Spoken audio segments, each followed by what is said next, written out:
പ്രസംഗം പങ്കുവച്ച പ്രധാനമന്ത്രി പാർലമെന്ററി പദവിയുടെ ഗുരുതരമായ ലംഘനമാണ് നടത്തിയതെന്നും പാർലമെന്റിനകത്തെ അത്തരം വഴിവിട്ട പരാമർശങ്ങളെ പ്രോത്സാഹിപ്പിച്ചതായും കോൺഗ്രസ് കുറ്റപ്പെടുത്തി.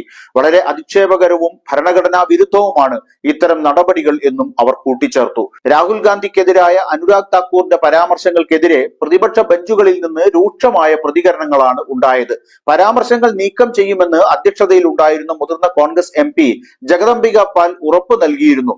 ഓൺലൈനിൽ അപ്ലോഡ് ചെയ്ത വീഡിയോകളിൽ നിന്ന് നീക്കം ചെയ്ത ഭാഗങ്ങൾ എഡിറ്റ് ചെയ്യാത്ത പ്രസംഗമാണ് സൻസദ് TV അപ്ലോഡ് ചെയ്തതെന്ന് കോൺഗ്രസ് നേതാവ് ജയറാം രമേശ് പറഞ്ഞു.